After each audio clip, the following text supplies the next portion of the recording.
Hello everyone, welcome to my channel UPSC with Lavisha. This is Lavisha, your UPSC mentor, and in today's economics class we will discuss about money supply and monetary policy. Important lecture है, understanding base है और काफी interesting भी है. बस last तक video के साथ बने रहना. स्टार्ट करते हैं. Definition of money. मनी क्या है? पैसा. ऐसा कोई इंसान नहीं होता, इवन आज के टाइम पे कोई छोटे बच्चे भी नहीं होते जिनको मनी के बारे में, पैसे के बारे में ना पता हो. सिंपल है, मनी एक मीन्स ऑफ पेमेंट है जिसको हम यूज करते हैं किसी भी चीज को बाय करने के लिए. और जो सामने वाला इंसान आपसे कुछ खरीद रहा है तो भी वो किसको यूज करता है? मनी को यूज करता है. एक मीडियम ऑफ एक्सचेंज जो हर जगह एक्सेप्टेबल है उसको हम मनी कहते हैं. बिकॉज एक चीज होती है, मनी के काफी टाइप्स होते हैं. अब नॉर्मली पहले के टाइम पीरियड पे आप देखते थे बार्टर सिस्टम होता था.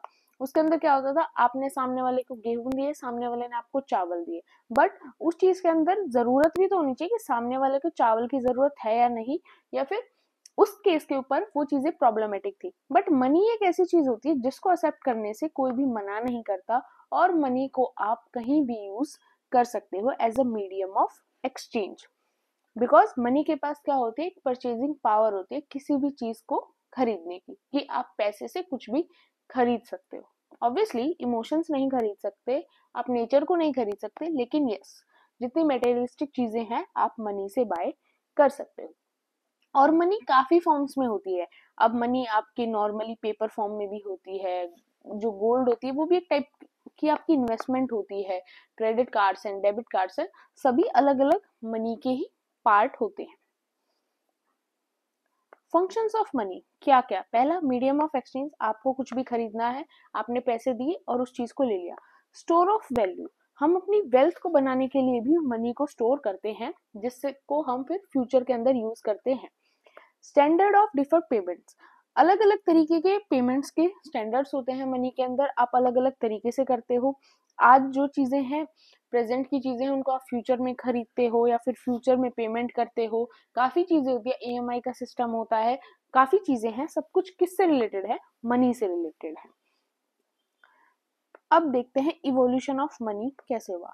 सबसे पहले पुराने टाइम में बिल्कुल यूज किया जाता था आपका बार्टर सिस्टम, जिसके अंदर लोग क्या करते थे? कुछ चीजें देते थे, उसके एक्सचेंज में चीजें ले लेते थे. फॉर एग्जाम्पल, आपको वेपन्स चाहिए होंगे, आपने वेपन्स लिए और आपने सामने वाले को वीट, राइस, सॉल्ट, सारे फ्रूट्स, वेजिटेबल सस्टेन करने की चीजें दे दी. इस टाइप से आपका जो बार्टर सिस्टम चलता था कि कुछ चीज आपने जरूरत की ली और कुछ चीज जो सामने वाले को जरूरत की थी वो आपने दी. मेटेलिक मनी कौन सी होती है? जो आपके गोल्ड, सिल्वर, कॉपर, निकल, इनकी फॉर्म में यूज की जाती थी. जो राजा महाराजा के टाइम पर वो मेनली मेटेलिक कॉइन्स को ही यूज करते थे as a form of money, as a medium of exchange. Paper money कौन सी होती है? जो आज के टाइम पे के हमारे करेंसी नोट्स होते हैं उनको हम पेपर मनी कहते हैं. चाहे आपका 500 का नोट है, 100 रुपए का नोट है, 20 रुपए का नोट है, वो सभी आपके पेपर मनी के अंदर आते हैं. प्लास्टिक मनी कौन सी होती है? जो आपके credit cards and debit cards होते हैं.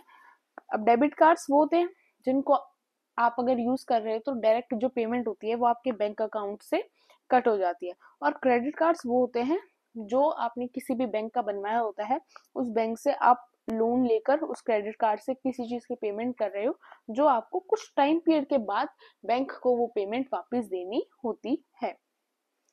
अब एक नई चीज भी है, क्रिप्टो करेंसी, जो आज के टाइम पीरियड के अंदर काफी पॉपुलर है. अब क्रिप्टो करेंसी के अंदर क्या प्रॉब्लम है? पहली चीजें, मतलब प्रॉब्लम नहीं है क्रिप्टो करेंसी के अंदर, और आप डेबिट या क्रेडिट कार्ड यूज कर रहे हो, उसमें फर्क सिर्फ ये है कि ये एक मिडल की चीज है. क्रिप्टो करेंसी के अंदर बैंक का कोई भी लिंक नहीं होता.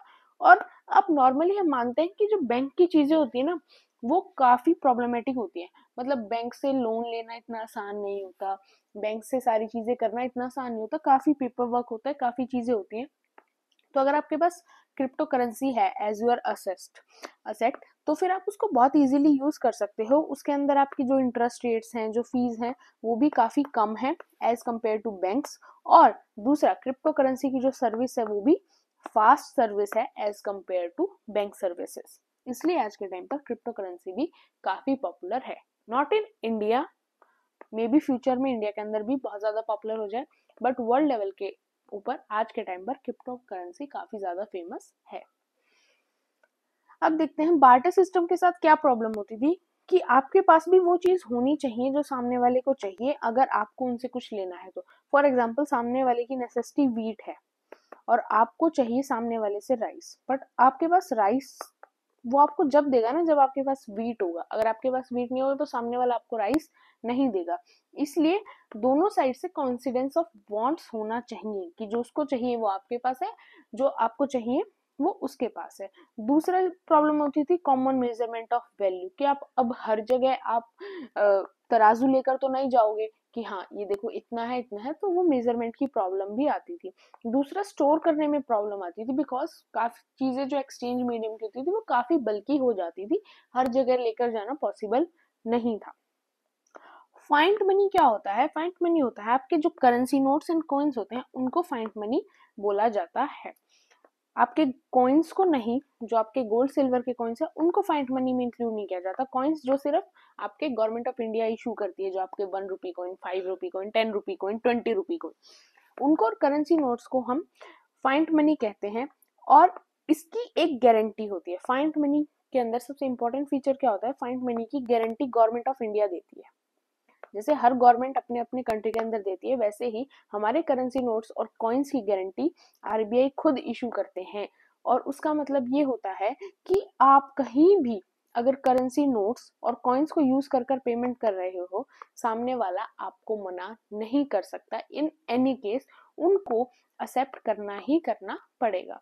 वो ये नहीं कह सकता कि हम, देखो आप किसी शॉप पर जा रहे हो, वो आपको ये बोल सकता है कि हम यूपीआई एक्सेप्ट नहीं करते, वैलिड है। वो आपको ये बोल सकता है कि हम डेबिट कार्ड एक्सेप्ट नहीं करें, डेबिट कार्ड से पेमेंट एक्सेप्ट नहीं करेंगे, हम क्रेडिट कार्ड से पेमेंट एक्सेप्ट नहीं करेंगे। बट कोई भी आपको ये नहीं बोल सकता कि हम कैश में पेमेंट एक्सेप्ट नहीं करेंगे, अगर आप कोई चीज कैश में दे रहे हो तो।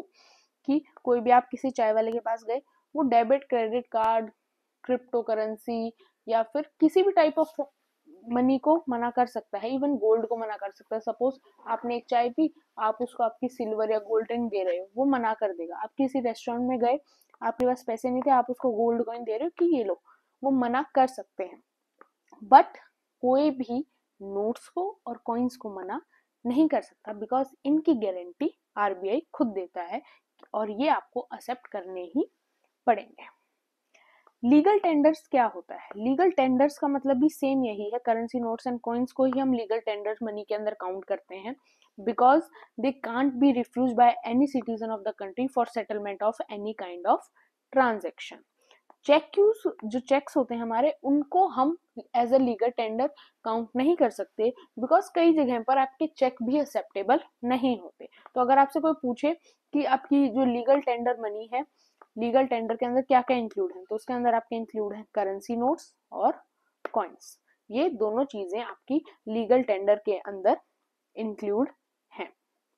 और एक चीज और जो रह गई थी कि करेंसी नोट्स और कॉइन्स की जो वैल्यू होती है वो उतनी ही होती है जितनी उनके ऊपर लिखी होती है। वहीं जब हम गोल्ड और सिल्वर कॉइन की बात करते हैं, इन चीजों की वैल्यू अप एंड डाउन चलती रहती है according to the economy scenario. But आपके जो करेंसी नोट्स और कॉइन्स होते हैं उनकी वैल्यू हमेशा वही रहेगी जो उस नोट के ऊपर या फिर उस कॉइन के ऊपर लिखी हुई होती है। Demand of money. अब डिमांड ऑफ मनी के अंदर क्या होता है कि आपकी डिमांड डिपेंड करती है। किसी टाइम पीरियड के अंदर आपकी मनी की डिमांड बहुत ज्यादा होती है, किसी टाइम पीरियड के अंदर मनी की डिमांड कम होती है। वो डिपेंड करता है कि इकोनॉमी की सिचुएशन क्या चल रही है। अब मनी की डिमांड किस फैक्टर के ऊपर लाई करती है? दो फैक्टर के ऊपर मनी की डिमांड सबसे ज्यादा लाई करती है कि मनी की डिमांड फिलहाल इकोनॉमी के अंदर ज्यादा है या कम है। एक होता है आपका राइज इन इनकम। अगर इंसान की इनकम राइज होगी, सपोज करो आपकी भी इनकम इंक्रीज होगी, तो उससे क्या होगा कि उससे मनी की डिमांड बढ़ जाएगी। कैसे बढ़ जाएगी? बिकॉज सपोज करो आपकी सैलरी 1 लाख थी, अब अचानक से आपकी सैलरी 2 लाख हो गई। अगर आपकी सैलरी 2 लाख हो गई तो आप क्या सोचोगे? आप सोचोगे 2 लाख है, काम तो 1 लाख में भी चल रहा था, तो 1 लाख में ही काम चला लेते हैं, बाकी जो 2 लाख है 50,000 यहाँ इन्वेस्ट किए, 50,000 बैंक में रख दिए। इस टाइप से आप अपनी मनी को सर्कुलेट करोगे, बिकॉज आपकी इनकम इंक्रीज हो गई। और जिस जिस जगह आप मनी को सर्कुलेट करोगे उससे क्या होगा, हर जगह पर पैसा जाएगा और पैसे की डिमांड भी बढ़ती चली जाएगी। वो डिपेंड करता है आपकी क्वांटम ऑफ इनकम की, आपकी जो इनकम है वो किस टाइप से राइज हुई। अगर टोटली राइज हुई है तो उससे क्या होगा, मनी की डिमांड राइज होगी। दूसरा होता है स्पेक्यूलेटिव डिमांड फॉर मनी। इस केस के अंदर क्या होता है कि सपोज करो आप, पहले हम एक अनदर एग्जांपल से समझते हैं, बैंक वाला फिर देखेंगे। सपोज करो आपने स्टॉक मार्केट के अंदर स्टॉक्स बाय किए, आपने स्टॉक बाय किया और अब आपने बाय किया था इस एक्सपेक्टेशन से कि ये स्टॉक एक महीने के अंदर, 1 मंथ के अंदर आपने सपोज करो 5000 के स्टॉक्स लिए और आपने सपोज किया कि एक महीने के अंदर मुझे इनसे 15% रिटर्न मिल जाए, कि ये 5000 जो रुपए हैं वो 15% इंक्रीज हो जाए और फिर उसके बाद इनको मैं सेल करके वापस अपने पैसे निकाल लूंगा अपने अकाउंट के अंदर। अब आपने देखा कि एक महीने के अंदर क्या हुआ, आपको 15% रिटर्न तो नहीं मिला, आपके वो पैसे 15% इंक्रीज नहीं हुए बल्कि 5% डिक्रीज भी हो गए। बिकॉज अनप्रिडिक्टेबल है कि स्टॉक मार्केट में कोई प्रॉब्लम आई, मार्केट गिर गई और आपके 5% कम हो गए। तो आप क्या सोचोगे कि अभी मैं इन पैसों को नहीं निकालने वाला, जब मेरे पैसे दोबारा से रिकवर हो जाएंगे और दोबारा से मैं प्रॉफिट में जब आऊंगा, जब मैं पैसे को निकालूंगा, तो आप क्या करोगे, आप वहां पर मनी को होल्ड कर दोगे। आप मनी को होल्ड कर दोगे और उससे क्या होगा कि पैसा वहीं की वहीं होल्ड हो जाएगा और पैसा सर्कुलेट होना बंद हो जाएगा। मतलब कि जो डिमांड है पैसे की वो कम हो जाएगी, बिकॉज मनी सप्लाई कम हो जाएगी क्योंकि आपने एक जगह अपने पैसे होल्ड कर दिए। सेम बैंक के अंदर क्या होता है कि सपोज आपने बैंक के पास आपके 50 लाख रुपीज हैं और अब आपको उनसे 50 लाख रुपीज से इंटरेस्ट की उम्मीद है, बट फिलहाल कुछ मार्केट की कंडीशन, इकोनॉमी की कंडीशन ऐसे चल रही है कि बैंक ने टेम्परेरी बेसिस के लिए, वैसे भी चीजें टेम्परेरी ही होती हैं इकोनॉमी के अंदर, तो टेम्परेरी बेसिस के लिए आप देख रहे हो कि बैंक के जो इंटरेस्ट रेट्स हैं वो कम चल रहे हैं और 3-4 महीने बाद सिचुएशन ठीक होने के बाद बैंक का इंटरेस्ट रेट वापस ज्यादा बढ़ जाएगा और फिर मुझे मेरे 50 लाख रुपीस के ऊपर ज्यादा रिटर्न मिलेगा। तो आप क्या करोगे, आप उन पैसों को वहीं पर होल्ड कर दोगे। तो जब जब आप एक जगह पर आप मनी को होल्ड कर दोगे और वैसा आपकी तरह सभी लोग सोचेंगे जिन जिन का पैसा बैंक में है, उससे क्या होगा कि आपकी मनी एक जगह होल्ड हो जाएगी, वो ज्यादा सर्कुलेट नहीं होगी और उससे क्या हो जाएगा कि मनी की डिमांड बढ़ेगी। बिकॉज सभी की मनी एक जगह होल्ड रह रही है तो मार्केट के अंदर भी तो मनी घूमती रहनी चाहिए और वो मार्केट के अंदर नहीं घूमेगी तो उससे क्या होगा कि फिर से डिमांड जो है मनी की वो राइज हो जाएगी। बिकॉज मार्केट के अंदर पैसा घूमता रहना चाहिए, एक मनी सप्लाई जो है वो मेंटेन रहनी चाहिए। सप्लाई ऑफ मनी, करेंसीज होती हैं, लोगों के पास होती हैं, वो अपने बैंक अकाउंट्स के अंदर पैसे रखते हैं, चाहे आपका सेविंग अकाउंट है या फिर करंट अकाउंट है। उससे कुछ चीजें होती हैं जिनको हम time deposits with the bank भी कर देते हैं। Time deposits with the bank क्या होता है कि फिक्स्ड अमाउंट ऑफ इनकम आपने बैंक के पास थोड़े से लॉन्ग टर्म के लिए रख दी। किसके लिए, लॉन्ग टर्म के लिए रख दी, ताकि आपको बैंक उसके साथ कुछ इंटरेस्ट भी दे और कुछ परसेंट वो जो पैसा है वो भी इंक्रीज होता रहे। एक चीज और याद रखनी है कि करेंसी नोट्स को कौन इशू करता है, आरबीआई इशू करती है। वहीं जो कॉइन्स है उनको गवर्नमेंट ऑफ इंडिया खुद इशू करती है under the currency and coinage act. तो कॉइन्स हमेशा गवर्नमेंट ऑफ इंडिया इशू करती है और जो आपके करेंसी नोट्स हैं वो हमेशा आरबीआई इशू करती है। अब देखते हैं मेजर्स ऑफ मनी सप्लाई। ये कुछ मेजर्स हैं, ऑल्दो आपको ये एग्जैक्ट याद रखने की जरूरत नहीं है बिकॉज एग्जाम में नहीं पूछे जाते। ये कुछ तरीके होते हैं जिनसे कितना पैसा मार्केट के अंदर घूम रहा है, कितना मार्केट के अंदर पैसा है, वो पता लगाने के लिए ये कुछ मेजर्स आरबीआई ने बनाए हुए, जिनमें से आरबीआई ने नहीं बनाए हुए ऑलरेडी, ठीक है, सभी के सभी मेजर्स आरबीआई के बनाए हुए नहीं है, बट ये कुछ मेजर्स हैं जो all over the world money supply को मेजर्स करने के लिए, मनी सप्लाई को काउंट करने के लिए बने हुए हैं। जिनमें से पहला है आपका M1। उसके अंदर कैसे काउंट किया जाता है कि पब्लिक के पास कितना पैसा है वो काउंट कर लिया, पब्लिक का पैसा बैंक के अंदर करंट अकाउंट में और सेविंग अकाउंट में कितना है वो भी इंक्लूड कर लिया, प्लस आरबीआई के पास कितने डिपॉजिट्स हैं नोट्स करेंसी की फॉर्म में वो भी काउंट कर लिया। वो सब कुछ निकाल कर क्या आ जाता है आपका M1। एक तरीका तो ये है मनी सप्लाई को मेजर करने का। दूसरा तरीका है आपका जो M1 के अंदर लिखा हुआ था उस सभी को यहाँ पर रखा, साथ में एक चीज और ऐड कर दी गई M2 के अंदर, वो है आपकी saving deposits of post office saving bank. जो आपके पोस्ट ऑफिस के अंदर भी जो सेविंग्स हैं उनको भी साथ में ऐड कर दिया। तो आपका ये दूसरा तरीका होता है मनी सप्लाई को मेजर करने का, और इन दोनों को ही बोला जाता है नैरो मनी की रेंज में इनको काउंट किया जाता है। तीसरा तरीका है आपका M3, जिसके अंदर किया जाता है सेम M1 की सारी चीजों को यहाँ पर रखा, साथ में यहाँ पर सेविंग डिपॉजिट्स की जगह क्या ऐड किया, time deposits with the banking system. वो पैसा जो किसी भी कंज्यूमर ने, किसी भी इंसान ने लॉन्ग टर्म के लिए बैंक में रखा हुआ है टू गेन इंटरेस्ट, वो पैसा भी यहाँ पर ऐड कर दिया। और M3 और M4 आपके आते हैं ब्रॉड मनी के अंदर। और मेनली जो हमारी आरबीआई यूज करती है वो है, मेनली आरबीआई यूज करती है M4 तरीके को टू मेजर मनी सप्लाई। और वहीं when it comes to businesses, अलग अलग तरीका होता है ना कि एक बिजनेस वाले इंसान है, एक इकोनॉमिस्ट है, उसको भी अपनी रिपोर्ट्स बनाने के लिए चीजों को मेजर करना है, उसको भी मनी सप्लाई को मेजर करना है ताकि वो एक रिपोर्ट बना सके जिससे फिर आगे इकोनॉमी के लिए प्लानिंग प्लॉटिंग हो सके, कैसे उनको इकोनॉमी को चलाना है। तो when it comes to RBI, तो आरबीआई मेनली M3 या M4 तरीके को ज्यादा यूज करती है। और when it comes to economist, जो इकोनॉमिक्स को, इकोनॉमी को एनालाइज करते हैं, तो वो आपके M1 तरीके को ज्यादा यूज करते हैं। M4 क्या है, M4 के अंदर है M3 को, जितना M3 के अंदर है उसको तो प्लस करना ही करना है। अब सब कुछ प्लस करने के बाद क्या बचेगा, all deposit with post office saving banks. मतलब क्या हुआ कि अब अगर हम एक साइड से देखें तो इन तीनों का ही एड ऑन कर दिया M4 के अंदर, और इसीलिए M4 वाला तरीका ही आरबीआई ज्यादा यूज करती है, बिकॉज M3 के अंदर आपका M1 इंक्लूड हो गया था और M3 भी, और M2 के अंदर क्या था, saving deposits of post office saving bank, उनको भी हमने साथ में यहाँ पर डाल दिया। एक डिफरेंस है सिर्फ, यहाँ पर हमने क्लियरली मेंशन किया है सेविंग डिपॉजिट्स और यहाँ पर ऑल डिपॉजिट्स।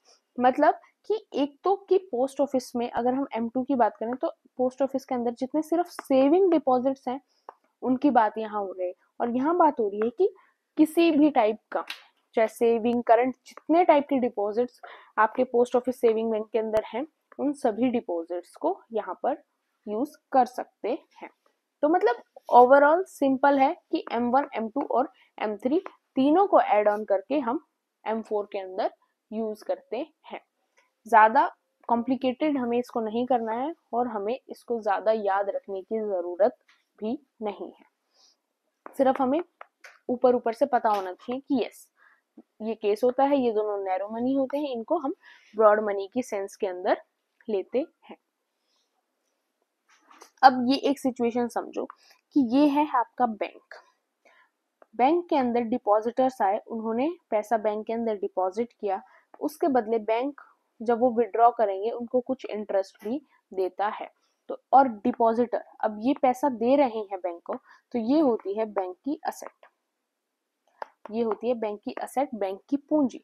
वहीं अगर हम बोरोवर्स की बात करें जिन्होंने बैंक से लोन लिया और फिर वो बैंक को लोन रीपे करेंगे विद इंटरेस्ट, सॉरी उल्टा बोल दिया मैंने, जो डिपॉजिट कर रहे हैं ये होती है बैंक की लाइबिलिटी, और ये जो बोरो कर रहे हैं ये होती है बैंक की असेट। बिकॉज इनको बैंक ने इनको पेमेंट दी, अब ये इंटरेस्ट के साथ बैंक को वापस उस लोन को रीपे करेंगे, तो क्या होगा, बैंक को फायदा होगा। वही जो डिपॉजिटर है वो बैंक के लिए एक रिस्पॉन्सिबिलिटी है उनका पैसा संभालना और साथ में उनको इंटरेस्ट भी देना।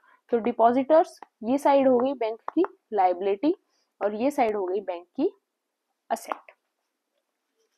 सिंपल वही चीज यहाँ पर समझा रखी है कि लाइबिलिटी क्या होगी, जो डिपॉजिटर्स हैं जिन्होंने अपना पैसा बैंक के पास रखा, और बैंक की असेट क्या होती है, जो बैंक के रिजर्व्स हैं, जो बैंक ने एक सॉर्ट ऑफ मनी अलग से संभाल के रखा होता है ताकि जो बैंक है वो करप्ट ना हो जाए, बैंक खत्म ना हो जाए, और साथ में जो बैंक लोन देता है उससे जो इंटरेस्ट आता है उससे, वो चीजें क्या है, बैंक की असेट है, वो बैंक की पूंजी है और लाइबिलिटी क्या होगी कि बैंक के पास इतने लोगों का पैसा सेविंग अकाउंट में, करंट अकाउंट में, टाइम पीरियड सेविंग्स के अंदर एफडीज की फॉर्म में रखा होता है, जो बैंक की एक लाइबिलिटी बन जाती है, बिकॉज बैंक को उन सारे पैसों को संभालना पड़ता है और साथ में इंटरेस्ट रेट भी उनको उन पैसों के ऊपर देना पड़ता है। अब बात करते हैं आरबीआई एंड इट्स फंक्शंस की। आरबीआई का ओरिजिन हुआ, इस्टेब्लिश हुई 1935 के अंदर। रिकमेंडेशन किसकी थी? हिल्टन यंग कमेटी की। आरबीआई को नेशनलाइज्ड कब किया गया? 1949 के अंदर किया गया। उससे पहले आरबीआई जो था एक वो प्राइवेटली ओन्ड बैंक था। 1934 में आरबीआई के पहले गवर्नर कौन बने थे? सर ऑसबॉर्न स्मिथ बने थे। और फर्स्ट गवर्नर आफ्टर इंडिपेंडेंस कौन बने थे? सीडी देशमुख बने थे। और जो ओनली गवर्नर आरबीआई के जिन्होंने 8 साल आरबीआई के अंदर सर्व किया है वो थे Benegal Rama Rao. Fully on by the government, आज के टाइम पीरियड पे आरबीआई को फुली गवर्नमेंट ऑन करती है। हेडक्वार्टर मुंबई के अंदर है। आरबीआई काम करती है as per the RBI act 1934। And RBI एक ऑटोनोमस बॉडी नहीं है जैसे कि वो पहले थी। फंक्शंस की आरबीआई की बात करें, सबसे इंपॉर्टेंट फंक्शन यही होते हैं कि वो एक रेगुलेटर होती है, एक सुपरवाइजर का काम करती है पूरे फाइनेंशियल सिस्टम के ऊपर। हमारे कंट्री के पूरे फाइनेंशियल सिस्टम के ऊपर वो काम करती है। मैनेजर ऑफ फॉरेन के साथ जितनी भी एक्सचेंज चीजें होती हैं वो सारी चीजें भी आरबीआई का काम होता है मैनेज करना। एक्सटर्नल ट्रेड से रिलेटेड पेमेंट्स हो गई, आपकी जो फॉरेन डायरेक्ट इन्वेस्टमेंट्स हो गई, सभी को हैंडल करने का काम भी किसका है? आरबीआई का है। और किससे, कौन से एक्ट से मैनेज करती है? फॉरेन एक्सचेंज मैनेजमेंट एक्ट 1999 से। मॉनेटरी अथॉरिटी की आरबीआई काफी प्राइस की स्टेबिलिटी बनाने के लिए, मनी सप्लाई को मेंटेन करने के लिए, कंट्री की ग्रोथ करने के लिए, इकोनॉमी को हैंडल करने के लिए आपकी सारी चीजों को संभालती है, मॉनेटरी पॉलिसीज को बनाती है और फिर उनको मॉनिटर भी करती है और इम्प्लीमेंट भी खुद ही करती है। इशूअर ऑफ करेंसी, कि जितने भी आपके नोट्स हैं उनको इशू कौन करता है? आरबीआई करती है। वो करेंसी को डिस्ट्रॉय भी करती है, जो चीजें उनको लगता है कि अब ये करेंसी सर्कुलेशन के लिए नहीं है तो उन चीजों को डिस्ट्रॉय भी करती है। और एक गुड क्वालिटी के अंदर करेंसी नोट्स को पब्लिश भी करती है, इशू भी करती है। डेवलपमेंट के अंदर भी काफी आरबीआई के रोल्स होते हैं, बिकॉज वो काफी प्रमोशनल फंक्शंस भी चलाते हैं, सपोर्ट करने के लिए भी काफी चीजों को चलाते हैं, बिकॉज उनको अब कंट्री की इकोनॉमी मेंटेन करने का, कंट्री के पैसे को मेंटेन करने का काम किसका होता है? आरबीआई का ही होता है। पेमेंट और जितनी भी पेमेंट रिलेटेड चीजें हैं, पब्लिक के पैसे से रिलेटेड चीजें हैं, बैंक से हैं, सारी चीजों का सुपरविजन करने का काम भी आरबीआई का है। पेमेंट को एक अच्छी तरह से रेगुलेट, एक रिलेशन बनाना बैंक और आरबीआई के बीच, बैंक और फिर आगे कंज्यूमर्स के बीच, सबका काम क्या करती है? आरबीआई ही करती है। और भी कुछ फंक्शंस होते हैं। गवर्नमेंट का बैंक होता है आरबीआई, आरबीआई का डायरेक्ट कनेक्शन होता है गवर्नमेंट ऑफ इंडिया से। और बैंकर्स टू बैंक्स का भी बैंक होती है आरबीआई, बिकॉज सभी आपके जितने भी बैंक हैं वो सब किसके अंडर आते हैं? आरबीआई के अंडर ही आते हैं। साथ में कुछ आरबीआई कुछ इंपॉर्टेंट रिपोर्ट्स को भी पब्लिश करता है, जैसे financial stability report, monetary policy report, quarterly statistics on deposits and credit of schedule commercial banks in India. ये कुछ इंपॉर्टेंट रिपोर्ट्स हैं, इनको भी आरबीआई पब्लिश करता है। अब बात करते हैं मॉनेटरी पॉलिसी की। मॉनेटरी पॉलिसी क्या होता है? It is the process by which the RBI manage the money supply in the economy using the monetary instrument under its control to achieve the goals specified in the RBI Act 1934। Simple मतलब ये है कि RBI का काम है economy के अंदर पैसे को बनाए रखना। कई बार पैसा ज्यादा हो जाए तो उसका काम है कि पैसे को कम करना, और आरबीआई का काम है कि अगर पैसा कम है तो पैसे को इकोनॉमी के अंदर बढ़ाना, जिससे आपकी जो आप देखते हैं प्राइजेस ऊपर होते हैं, कभी प्राइजेस कभी नीचे होते हैं, महंगाई बढ़ती है, महंगाई कम होती है। हर चीज वो किस पर डिपेंड करती है? आरबीआई के ऊपर डिपेंड करती है। आरबीआई की मॉनेटरी पॉलिसीज होती हैं जिनसे सारी चीजें बैंकिंग की और सारे इंटरेस्ट रेट वगैरह की चीजों के अंदर चेंजमेंट आते हैं। ऑब्जेक्टिव क्या होता है मॉनेटरी पॉलिसी का? सबसे इंपॉर्टेंट ऑब्जेक्टिव होता है प्राइम मॉनेटरी पॉलिसी का कि वो टारगेट करती है इन्फ्लेशन को, महंगाई को। इन्फ्लेशन ज्यादा है तो उसको कम करने का काम करती है, और कई बार इन्फ्लेशन बिल्कुल भी नहीं है तो इन्फ्लेशन को बढ़ाने का काम भी करती है, बिकॉज थोड़ा बहुत इन्फ्लेशन भी कंट्री के लिए जरूरी होता है, कंट्री की इकोनॉमी को, मनी सप्लाई को मेंटेन करने के लिए इम्पोर्टेंट है। कुछ अदर रीजंस क्या क्या होते हैं, एम्प्लॉयमेंट जनरेशन हो गया, जैसे अगर इंटरेस्ट रेट कम होगा तो कोई भी अगर छोटा एंटरप्रेन्योर है या फिर कोई इंसान अपना बिजनेस स्टार्ट करना चाहता है तो वो लोन आराम से ले पाएगा और अपने बिजनेस को स्टार्ट कर पाएगा, जिससे एम्प्लॉयमेंट बढ़ेगी। और कुछ एक्सचेंज रेट्स को भी स्टेबलाइज करने के लिए भी जो आरबीआई है वो मॉनेटरी पॉलिसीज को यूज करती है। जैसे कि आज की करंट की ही न्यूज थी कि नाउ रुपीज जो इंडिया का $1 जो है अब वो हो गया 85 रुपीज के इक्वल, और ये अभी तक का हाईएस्ट है। तो ये एक प्रॉब्लमेटिक सिचुएशन है। तो ऐसी ही सिचुएशन में जो भी एक्सचेंज रेट के इश्यूज होते हैं उनको भी आरबीआई अपनी मॉनेटरी पॉलिसी से ही ठीक करने की कोशिश करती है। अब टूल्स देखते हैं मॉनेटरी पॉलिसीज की जिनसे आरबीआई सारी चीजें करती है। सबसे पहले है रिजर्व रेशोस, जिनके अंदर आपके दो रेशो आते हैं, एक आता है कैश रिजर्व रेशो, दूसरा आता है स्टैट्यूटरी लिक्विडिटी रेशो। अब कैश रिजर्व रेशो क्या होता है, देखो टाइम टू टाइम इसकी परसेंटेज जो होती है वो आरबीआई चेंज करती है। सपोज करो अभी परसेंटेज है 3.5%, तो क्या होगा कि सपोज बैंक के पास है 500 रुपए। अब कैश रिजर्व रेशो क्या है कि एक लिमिटेड अमाउंट ऑफ कैश जो एक बैंक को अपने पास रखनी ही पड़ेगी according to the RBI guidelines. अभी आरबीआई ने बोला हुआ है कि कैश रिजर्व रेशो सपोज करो इस साल का है 3.5%, तो बैंक को अपने पास 3.5% का कैश रखना ही पड़ेगा, उसको वो कैसे भी यूज नहीं कर सकता, वो इसको एज अ रिजर्व जैसे इमरजेंसी के लिए या फिर उस चीज के लिए मेंटेन करना पड़ेगा जिससे कि बैंक कभी खत्म ना हो। तो वो उसको के ऊपर बाइंड होता है कि आरबीआई ने इतना बोला है तो इतना उसको अपने पास कैश का रिजर्व रखना ही पड़ेगा। तो सपोज करो बैंक के पास 500 करोड़ है और आरबीआई ने 3.5% बोला है, तो 500 करोड़ का 3.5% हिस्सा बैंक को as a cash reserve ratio रखना पड़ेगा। स्टैट्यूटरी लिक्विडिटी रेशो क्या होती है कि बैंक को एक टोटल डिपॉजिट्स रखने होते हैं, किसमें, लिक्विड एसेट की फॉर्म में, चाहे वो गोल्ड भी हो सकता है, कोई बॉन्ड्स हो सकते हैं, कोई प्रॉपर्टी हो सकती है। लिक्विड एसेट के अंदर ऐसी कोई भी चीज बैंक को अपने पास रखनी पड़ेगी उतने परसेंट की जितने परसेंट की आरबीआई ने बोला है टोटल उसका। सपोज कि बैंक के पास 1000 करोड़ है और जो स्टैट्यूटरी लिक्विडिटी रेशियो है, तो बैंक को क्या करना पड़ेगा, उस 1000 करोड़ का जो 18% है उतना पैसा उस बैंक को कैश के फॉर्म में ना रखकर लिक्विड की फॉर्म में रखना पड़ेगा कि उस 18% का, चाहे बैंक के पास गोल्ड हो, चाहे कोई प्रॉपर्टी बैंक ले या फिर कुछ सिक्योरिटीज को खरीदे, बॉन्ड्स को खरीदे, कुछ भी करे, बट उसको 18% अपने पास एज अ लिक्विडिटी, उनको लिक्विड असेट के रूप में बैंक को अपने पास रखना पड़ेगा। ये आरबीआई का एज ऑर्डर होता है।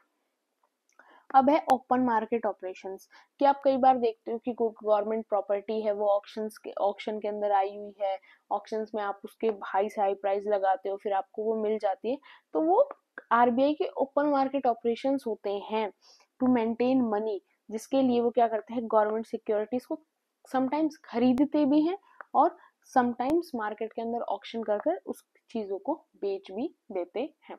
अब आता है repo rate and reverse repo rate.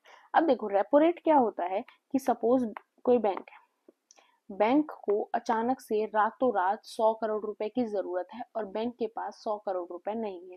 Bank रातों रात क्या कहेगा, आरबीआई को कहेगा कि yes I need 100 crore rupees, ठीक है। उसमें आरबीआई कहेगा ठीक है ले लो, और उसके ऊपर बैंक आरबीआई क्या लगाएगा, रेपो रेट लगाएगा, जो year by year RBI automatically अपने हिसाब से फिक्स करता रहता है। अब उस पे रेपो रेट लगाएगा। अब सपोज करो करंट का रेपो रेट जो अभी चल रहा है वो आपका मान लो है 4%। अभी ये एग्जैक्ट का अभी का डाटा नहीं है, ये सिर्फ मैंने आपको समझाने के लिए लिया है।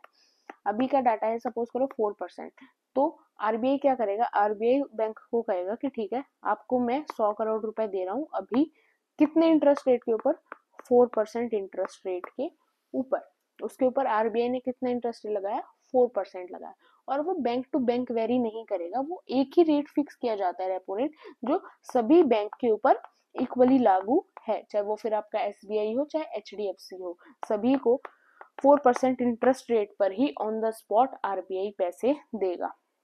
वही रिवर्स रेपो रेट क्या होता है, जिसमें आरबीआई जिस रेट से आरबीआई बैंक से पैसा लेती है, सपोज करो कि आरबीआई को पैसों की जरूरत है, आरबीआई ने एसबीआई से मांगा या फिर कोई और बैंक मान लो एचडीएफसी बैंक से मांगे, तो उसके अंदर क्या रिवर्स रेपो रेट अप्लाई होगा कि बैंक आरबीआई को कहेगा कि ये लो 100 करोड़ रुपए, चाहे वो लिक्विड की फॉर्म में हो, या फिर ये लो 100 करोड़ की लिक्विड असेट, और ये हम तुम्हें किस इंटरेस्ट रेट पर दे रहे हैं, जैसे सपोज कर लो 3.35 इंटरेस्ट रेट पर हम तुम्हें ये दे रहे हैं। एक बात हमेशा याद रखना कि जो रेपो रेट होता है, रिवर्स रेपो रेट हमेशा रेपो रेट से कम होता है। आपका रिवर्स रेपो रेट की जो भी परसेंटेज होगी वो हमेशा आपको रेपो रेट से कम मिलेगी। बैंक रेट क्या होता है, बैंक रेट भी सेम होता है, बस इसके अंदर थोड़ा टाइम पीरियड ज्यादा होता है, जिसके अंदर थोड़े ज्यादा टाइम पीरियड के लिए जब आप आरबीआई किसी भी बैंक को पैसा देता है, not for short time period, for long time period, उस केस में हम ये क्या यूज करते हैं, बैंक रेट को यूज किया जाता है। बैंक रेट और एमएसएफ रेट हमेशा सेम परसेंटेज पे चलते हैं और करंट का परसेंटेज है 6.75%। अभी इस पर मैं श्योर हूँ कि करंट में भी 6.75% ही है, इसलिए मैंने आपको ये यहाँ पर बता दिया। अब एमएसएफ क्या होता है, MSF is same like repo rate, बस डिफरेंस ये होता है कि एमएसएफ जो होता है वो हमेशा 0.50 हमेशा रेपो रेट से ज्यादा होता है। कि अगर सपोज करो कि अभी आपका एमएसएफ रेट 6.75% है, जो कि अभी यही है, तो अभी आपका रेपो रेट क्या होगा, 6.50 होगा, या 6.50 से कम हो सकता है, 6.50% से ज्यादा नहीं हो सकता। और ये भी सेम ही होता है कि यस, इसके अंदर भी आपको आरबीआई से लोन ही मिलता है बैंक्स को, लेकिन इसका बस थोड़े से हाई इंटरेस्ट होते हैं as compare to repo rate, but इसको आसानी से ये मिल जाता है। इसको इसके लिए ये अलग अलग टूल्स हैं कि हाँ बैंक्स इसको भी यूज करते हैं। नेक्स्ट है LAF, liquid adjustment facility. Liquid adjustment facility, इसके अंदर भी सेम वही चीजें हैं कि यस, इसके अंदर भी जो बैंक्स होते हैं वो कुछ केसेस के अंदर आपके आरबीआई से लोन लेते हैं, और इसके अंदर बस अलग अलग कुछ कुछ कंडीशंस होती हैं, बस हमें सिंपल सा थोड़ा बहुत आइडिया होना चाहिए कि यस, इस टूल का काम ये है, इससे बैंक लोन ले रहा है, इस टूल की हेल्प से बैंक को लोन देना पड़ रहा है, और थोड़ा बहुत जो करंट में परसेंटेज चल रही हो, जैसे फॉर एग्जांपल करंट में आपका रेट क्या चल रहा है, 6.75% चल रहा है एमएसएफ का, जिसको आरबीआई की मर्जी होती है, वो टाइम टू टाइम इन चीजों को अपडेट करता रहता है according to the condition of economy. अब है मार्केट स्टेबलाइजेशन स्कीम। इसके अंदर क्या होता है, कुछ बॉन्ड्स होते हैं जो आरबीआई क्या करता है कि ओपन मार्केट के अंदर समटाइम्स आरबीआई उन बॉन्ड्स को बेच देता है, जब उसको ये होता है कि यस अभी मनी सप्लाई कम है या फिर पैसों की जरूरत है, तो ओपन मार्केट में उन बॉन्ड्स को बेच दिया जाता है। समटाइम्स आरबीआई के पास पैसा है तो वो कुछ टाइप ऑफ गवर्नमेंट सिक्योरिटीज और बॉन्ड्स जो होते हैं उनको खरीद लेता है, बिकॉज आरबीआई के पास पैसा ज्यादा है, अब उसको कुछ चीजें लिक्विड में करनी है तो वो बॉन्ड्स को खरीद लेता है और पैसे को मार्केट के अंदर सर्कुलेट कर देता है। इस टाइप से मार्केट को स्टेबलाइज आरबीआई करता है। अब कुछ क्वालिटेटिव टूल्स क्या क्या हैं, पहला है लोन टू वैल्यू या फिर मार्जिन रिक्वायरमेंट। इसके अंदर क्या होता है कि समटाइम्स क्या होता है, आपका जो वैल्यू ऑफ असेट है उसके और मैक्सिमम लोन वैल्यू के बीच का डिफरेंस, जैसे कि आपके पास कोई एक प्रॉपर्टी है, कितने की, 1 करोड़ की प्रॉपर्टी है, अब आप उस 1 करोड़ की प्रॉपर्टी के ऊपर लोन अप्लाई करते हो, तो क्या आपको 1 करोड़ का ही लोन मिल जाएगा, नहीं, आपको लोन मिल रहा है 30 लाख का। ये बीच का जो डिफरेंस है ये है लोन टू वैल्यू डिफरेंस, कि आपने जिस अपनी 1 करोड़ की प्रॉपर्टी पर लोन अप्लाई किया तो आपको लोन मिला 30 लाख, एंड अप्रोक्सीमेटली इतना ही मिलता है। अगर आप ऑन एवरेज देखोगे कि यस, अगर आपके पास 1 करोड़ की प्रॉपर्टी होगी तो आपको नियर अबाउट आपके लिए 30 to 35 लाख का लोन ही इशू किया जाएगा। तो ये होता है लोन टू वैल्यू, कि आपकी किसी असेट की बदले में आपको के लिए कितना लोन इशू हो रहा है, ये चीजें भी टाइम टू टाइम डिफर करती रहती हैं। समटाइम्स आरबीआई थोड़ी लोन परसेंटेज ज्यादा कर देता है, समटाइम्स इन चीजों को कम कर देता है। फिर दूसरा है कंज्यूमर क्रेडिट कंट्रोल। इसके अंदर होता है जो आपके रूल्स होते हैं मैच्योरिटी की, एफडी का मैच्योरिंग ईयर क्या है, एफडी आपने फॉर एग्जांपल को एफडी की, उसके 5 साल बाद आपको कितना इंटरेस्ट मिलेगा उस एफडी के ऊपर। तो वो चीजें भी टाइम टू टाइम डिफर करती रहती हैं, कभी इंटरेस्ट रेट ज्यादा होते हैं, कभी कम होते हैं। और डाउन पेमेंट्स क्या होती है, परचेजिंग ऑफ गुड्स के ऊपर, जो आप इंस्टॉलमेंट ईएमआई के ऊपर आप जो गुड्स खरीदते हैं, कोई भी चीज खरीदते हैं, तो ईएमआई के ऊपर डिफरेंट डिफरेंट बैंक्स के आपको डिफरेंट डिफरेंट इंटरेस्ट रेट मिलते हैं। फॉर एग्जांपल आपकी एसबीआई बैंक से अगर ईएमआई चल रही है, वहां का इंटरेस्ट रेट जो एसबीआई आपसे ले रहा होगा, चार्ज कर रहा होगा, वो अलग होगा, एचडीएफसी का अलग होगा, आईसीआईसीआई का अलग होगा। इस टाइप से सभी बैंक्स के अलग होते हैं। वही क्या होता है, कंज्यूमर क्रेडिट कंट्रोल होता है। और आपको डाउन पेमेंट की भी परमिशन होती है। फॉर एग्जाम्पल अगर आप कोई कार बाय करते हो, तो नॉर्मली एक रूल होता है कि आप अगर कोई ज्यादा महंगी कार हो, उसको पूरी कार को कैश के अंदर डील नहीं कर सकते, कि ऐसा नहीं कर सकते 2 करोड़ की कार है, आप 2 करोड़ कैश लेके गए और आप जाकर कार खरीद कर ले आए। नहीं, दिस इज नॉट पॉसिबल। एक सम सॉर्ट ऑफ मनी होती है कि यस, आपको इतने पैसे तो ईएमआई की फॉर्म में ही देने पड़ेंगे, इतने पैसे आप डाउन पेमेंट कर सकते हो। तो ये सारी चीजें क्या होती हैं, कंज्यूमर क्रेडिट कंट्रोल। राशनिंग क्या होती है कि जितने आपको क्रेडिट ग्रांट किया जा रहा है, आपके क्रेडिट के ऊपर कुछ कंट्रोल करना कि यस आपने इतने पैसे मांगे, उस चीज को ऐसे कंट्रोल किया गया। जो भी कमर्शियल बैंक आपके पैसे, आपके इंटरेस्ट रेट्स को कंट्रोल करते हैं, उनको हम राशनिंग ऑफ क्रेडिट कहते हैं।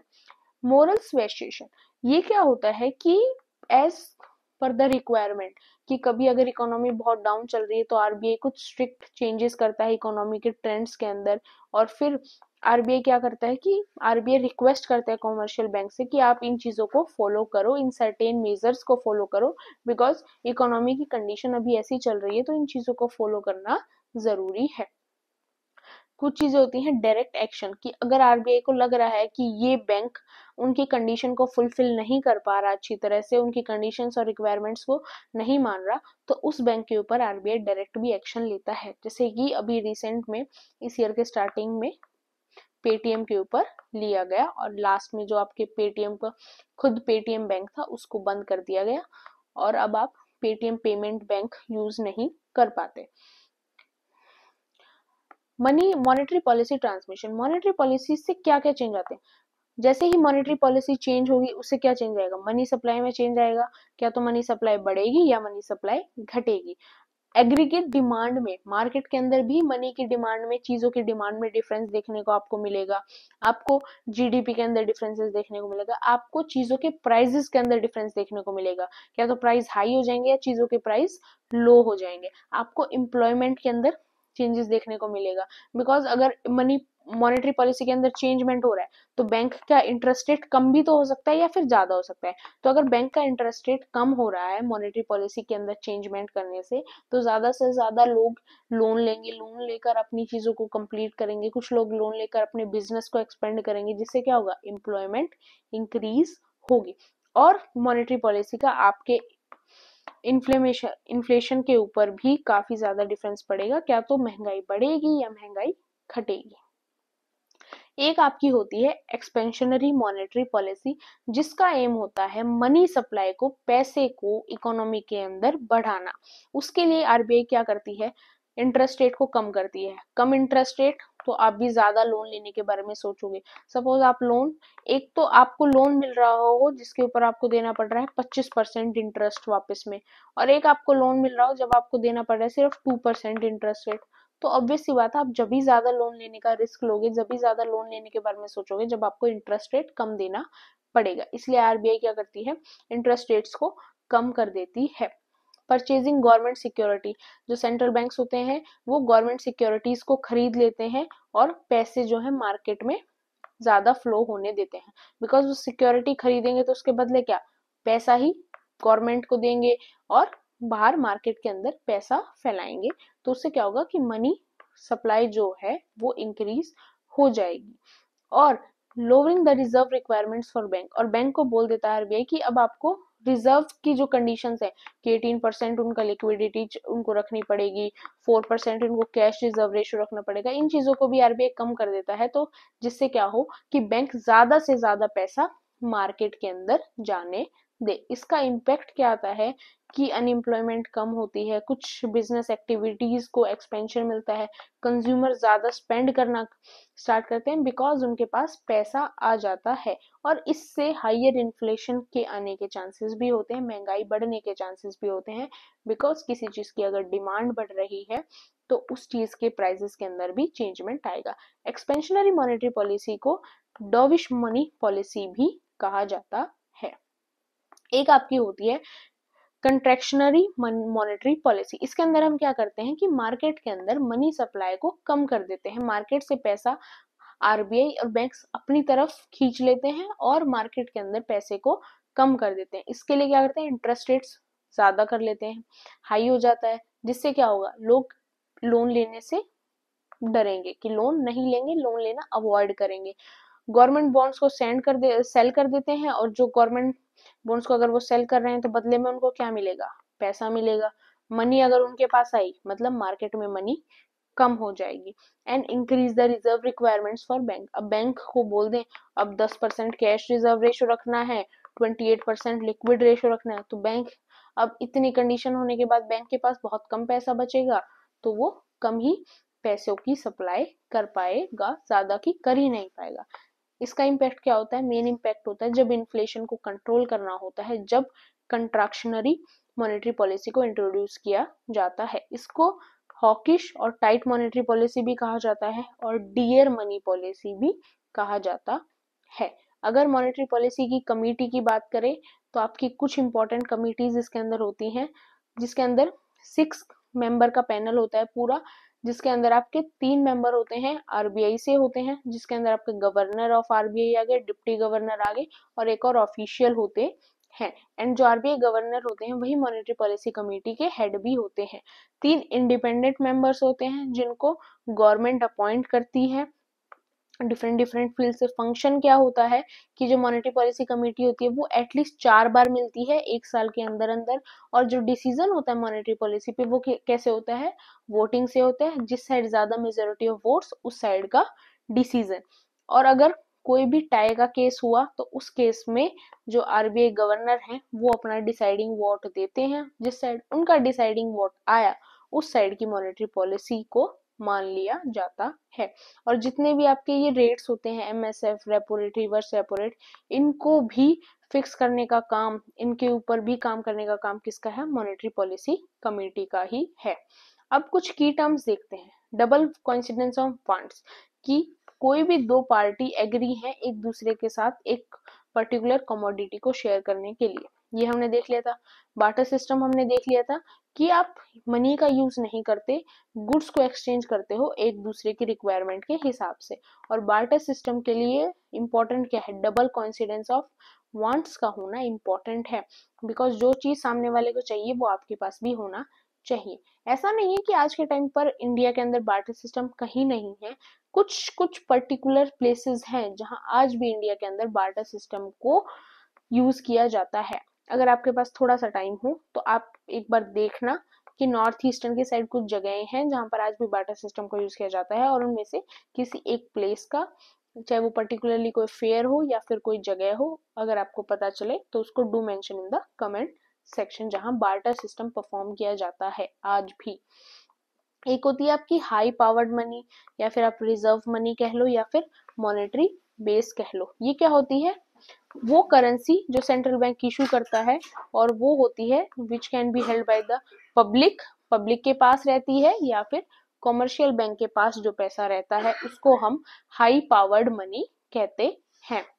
लिक्विडिटी ट्रैप क्या होता है कि लिक्विडिटी ट्रैप होता है is when monetary policy becomes ineffective due to very low interest rate combined with consumers who prefer to save rather than spend or invest in high yielding bonds or other investment। जिस time period के अंदर कि कुछ तो आपका interest rate काफी लो चल रहा है, कुछ जो कंज्यूमर्स हैं वो फिलहाल पैसे को यूज नहीं करना चाहते, पैसे को सेव करना चाहते हैं, उस कंडीशन में क्या होता है, एक लिक्विडिटी ट्रैप आ जाता है कि जो मनी सर्कुलेशन है वो कम हो जाता है, बिकॉज सभी किसके ऊपर लगे हुए हैं, सेविंग के ऊपर, सभी सेविंग के ऊपर लगे हुए हैं और मार्केट के अंदर मनी की सप्लाई कम हो जाती है और एक लिक्विडिटी ट्रैप ज्यादा बन जाता है। मॉनेटरी पॉलिसी डिलेमा क्या होता है कि मॉनेटरी, जब आरबीआई इन्फ्लेशन को टारगेट कर रहा होता है इकोनॉमी को ग्रोथ करने के लिए, उस टाइम पीरियड के अंदर उसको क्या करना पड़ता है, एक टाइट मनी पॉलिसी को अपनाना पड़ता है इन्फ्लेशन को कंट्रोल करने के लिए। बट उसकी वजह से क्या होता है कि मैन्युफैक्चरिंग इंडस्ट्रीज हैं और अदर इकोनॉमिक एक्टिविटीज हैं, उनके पास बहुत कम पैसा बचता है, बिकॉज आरबीआई की पॉलिसी टाइट है। आरबीआई मार्केट में से पैसा वापस अपनी साइड अट्रैक्ट कर रहा है, गवर्नमेंट बॉन्ड्स जो हैं उनको बेचकर, या फिर जितने भी मेजर्स अभी हमने कंट्राक्शनरी मॉनेटरी पॉलिसी के अंदर देखे, उन सभी मेजर्स को यूज करके आरबीआई पैसा वापस ले रहा है, जिसकी वजह से काफी इकोनॉमिक एक्टिविटीज के अंदर काफी डिस्टरबेंस आती है, मैन्युफैक्चरिंग इंडस्ट्रीज में काफी प्रॉब्लम आती है, उनको पैसा कम मिल पाता है। इसकी वजह से हमें थोड़ी सी ग्रोथ के साथ कॉम्प्रोमाइज करना पड़ता है कि हमारी जो ग्रोथ है वो कम हो जाती है। उसको कहते हैं मॉनेटरी पॉलिसी डिलेमा, कि हमने इन्फ्लेशन कंट्रोल करना था, पर इन्फ्लेशन कंट्रोल करने के चक्कर में हमें अपने ग्रोथ के साथ कॉम्प्रोमाइज करना पड़ जाता है। नेक्स्ट है interest rate spread. Interest rate spread क्या होता है कि जो पैसा डिपॉजिटर है, डिपॉजिटर ने बैंक को दिया, उसके बदले बैंक ने उसको कुछ इंटरेस्ट रेट भी दिया उसके पैसे के साथ, और वही बैंक ने एक इंसान को लोन दिया, अब उस लोन को वो वापस करेगा, यहाँ भी वो इंटरेस्ट रेट देगा। अब जितना इंटरेस्ट रेट बैंक लोन के ऊपर चार्ज कर रहा है, क्या उतना ही बैंक जो है डिपॉजिटर्स को इंटरेस्ट रेट वापस देता है? नहीं, जो डिफरेंस होता है यहाँ पर वो इंटरेस्ट रेट दे रहा है और यहाँ से इंटरेस्ट रेट चार्ज कर रहा है, उसके बीच का जो डिफरेंस होता है वही बैंक की इनकम होती है, और उसी को हम कहते हैं क्या, कि interest rate spread. Quantitative easing, ये क्या होता है, एक अनकन्वेंशनल मॉनेटरी पॉलिसी होती है जिसके अंदर क्या होता है कि सेंट्रल बैंक जो होता है वो क्या, लॉन्ग टर्म सिक्योरिटीज परचेज करता है, कहाँ से, ओपन मार्केट से, in order to increase the money supply and encourage lending and investment. Simple, कि जिस टाइम पीरियड के अंदर कोई भी central bank, is not about RBI, कोई भी सेंट्रल बैंक, चाहे आपका एसबीआई है, एसबीआई क्या कर रहा है, मार्केट से गवर्नमेंट बॉन्ड्स को खरीद रहा है, सिक्योरिटीज को खरीद रहा है, और उसके बदले में मार्केट के अंदर पैसे को जाने दे रहा है, उसको हम कहते हैं क्वांटिटेटिव ईजिंग। जिससे क्या होता है, मार्केट के अंदर उस सेंट्रल बैंक क्या करता है, मनी सप्लाई को इंक्रीज करता है, जिससे लेंडिंग भी इंक्रीज होंगी और इन्वेस्टमेंट भी इंक्रीज होंगी। This is all about this class. Hope आपको क्लास पसंद आई होगी। आई ट्राइड माई बेस्ट कि आपको money supply and monetary policy दोनों अच्छी तरह समझ में आए। फिर भी कोई डाउट हो, आपको कोई भी प्रॉब्लम लगी हो, do mention in the comment section. अगर कुछ गलत भी लगा हो, then also mention in the comment section, and don't forget to subscribe my channel, like and share my